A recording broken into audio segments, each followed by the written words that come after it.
11 graves, shallow, lined up under the snow in the Pamir mountains of northeastern Afghanistan. All of them belong to the children of one couple. None of them lived past the age of 6. The father's name is Abdul Metalib. His wife is Halcha Khan. They are Kyrgyz nomads. They live at 4,500 meters above sea level. And after they buried the 11th child, they did the only thing left to do. They started smoking opium. Not for pleasure, for pain.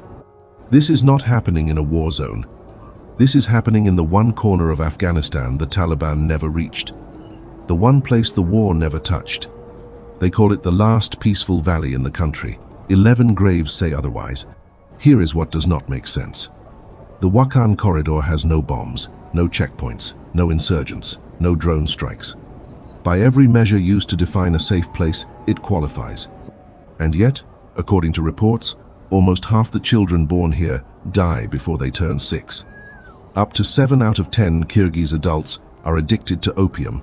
A woman in labor has, by some estimates, 500 times the chance of dying than a woman in labor in Europe. 3 things to understand. First, why this place was deliberately designed to be empty. Second, why people who never saw war still bury their dead in batches. Third, why, in 1978, almost every Kyrgyz family here walked out of these mountains, begged Washington for visas to Alaska, and was turned away. Pay attention to that last one, because it will tell you something the maps do not. Pull back from the graves, wider still. What you start to see is a thin finger of land jammed between 3 of the highest mountain ranges in Asia, the Pamirs to the north, the Hindu Kush to the south, the Karakoram to the southeast, 350 kilometers long, 13 kilometers wide at the narrowest point, less than the length of Manhattan. This is the Wakhan Corridor, the only spot on the planet where 4 countries watch each other without touching. Afghanistan, Tajikistan, Pakistan, China. The border with China is barely 75 kilometers long, sealed by a pass above 5,000 meters called Wakhan. Almost nobody crosses it, almost nobody can. Average elevation, above 4,000 meters. Winter temperature, 40 below zero. Length of winter, 6 to 8 months. Roads, none. Airports, none. Mobile signal, none. Doctors, none permanently. Schools, almost none. State presence, a rumor. Subscribe to Impossible Lands, because the question we are about to answer is not where this place is, the question is who put it there, and what they were willing to sacrifice to keep it useless. 2 peoples live inside the corridor, the Wakhi and the Kyrgyz. The difference between them is the difference between altitude and survival. The Wakhi are settled. They farm the lower valleys, between 3,000 and 3,500 meters. They grow wheat, barley, and potatoes in tiny plots fed by glacial canals. They are Ismaili Muslims. They speak their own language. They have villages. They have mosques. They have, in some way, a life that resembles other lives. The Kyrgyz do not. They live higher, above 4,000 meters in the high plateaus of the Pamir, where the wind never stops and nothing grows. Nothing. Their entire existence depends on animals. Yaks that weigh 800 kilos and have fur down to the ground. Fat-tailed sheep, goats, a few horses. Their homes are yurts. Round felt tents that can be packed onto the back of a single yak and moved with the seasons. There are about 1,500 of them. 1,500 in a country of more than 40 million people. Their diet is almost entirely animal. Yak milk, salted butter, hard cheese called kurut, rolled into balls and dried until it can survive winter. Salt tea, flatbread cooked on an iron stove, no fruit, no vegetables. Generations of Kyrgyz children have never bitten into an apple. Many have never seen a tree. And here is the detail that does the work. The medical infrastructure for these 1,500 people, according to ongoing reports, is the following. There is no permanent doctor. There is no clinic. There is no helicopter pad. In recent winters, the Kyrgyz government has had to airdrop emergency food and medicine to prevent mass starvation. Some drops arrived in time. Some did not. This is the math.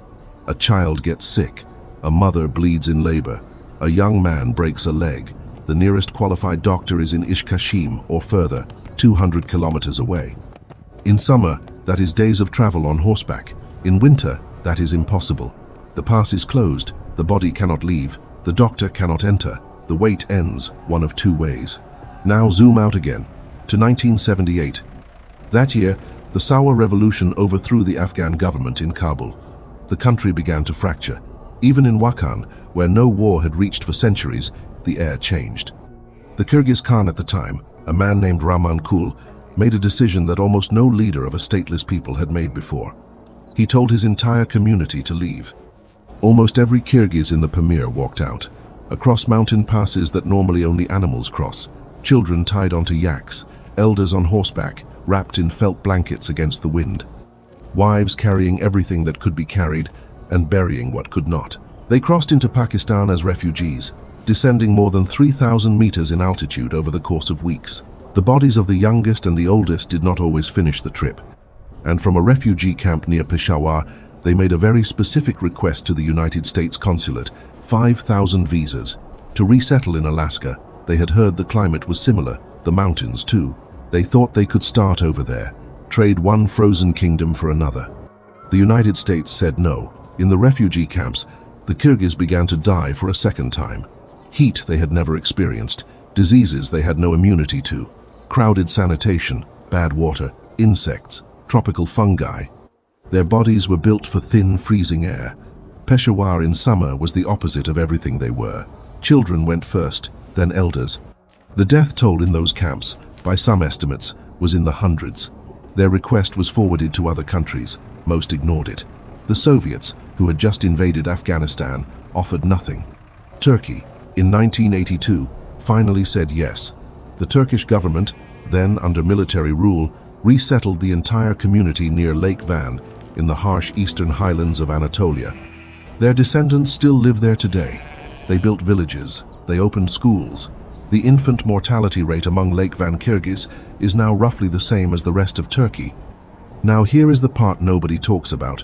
Some of the Kyrgyz did not leave, some stayed behind or returned. They became the ancestors of the 1,500 who still live in the Wakhan today. The same 1,500 who still have no doctor, no road, no school, no state. The Kyrgyz of Lake Van are not richer because they are smarter. They are alive because someone somewhere finally signed a piece of paper. Zoom back in to a single Pamiri house in January.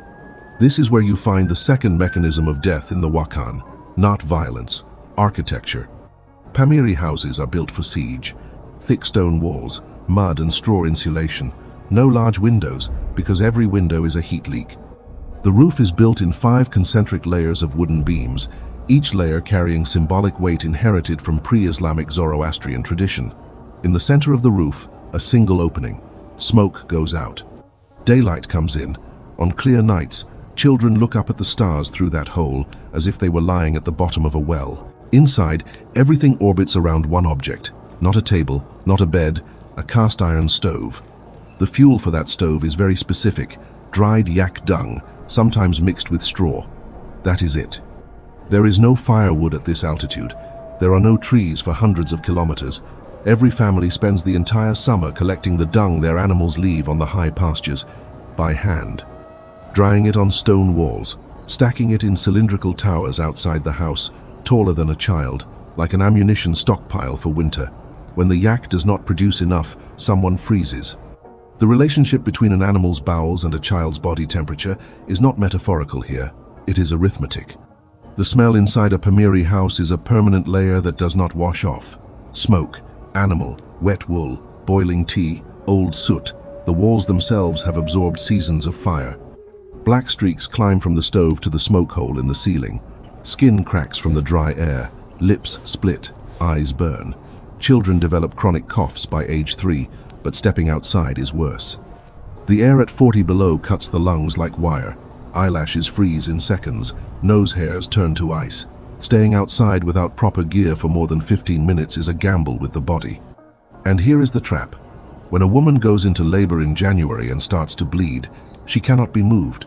There is no road, there is no helicopter, because the snow will not allow a landing. There is no doctor within 200 kilometers.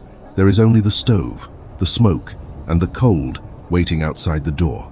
You came expecting tradition. What you find is an architecture that doubles as a coffin. Zoom out one more time, further now, to the 13th century. More than 700 years ago, a Venetian merchant named Marco Polo crossed these same valleys. He called this region the roof of the world.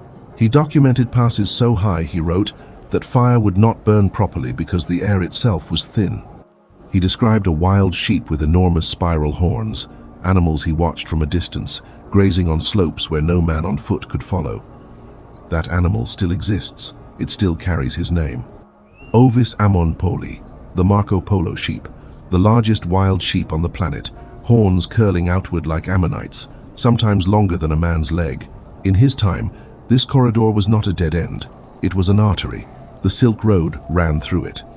Silk, spices, gold coins, Buddhist scriptures, Persian poetry, Chinese paper, Mongol envoys, plague-carrying fleas, ideas of medicine and astronomy, all moved through these valleys between China, Persia, and the Mediterranean. The Wakhan was dangerous. Caravans were robbed. Travelers died of altitude sickness, but it was central.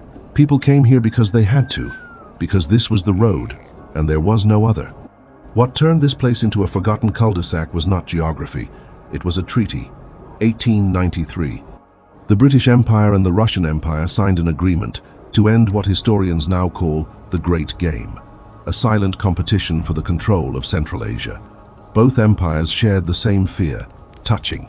If British India and Russian Turkestan shared a direct border, any incident could trigger war. So they drew, on a map, a buffer, a cushion of Afghan land that would keep the two empires forever apart. That cushion is the Wakhan Corridor. It was created, literally, so that nobody would use it. Read that again. The corridor was not abandoned. It was engineered to be abandoned. The British and the Russians did not forget the Wakhan. They designed it to be forgettable. A demographic and political dead zone, on purpose, to prevent a war between two empires that no longer exist. Marco Polo did not seal the fate of this place. The climate did not seal it. Two men with pens and a map sealed it.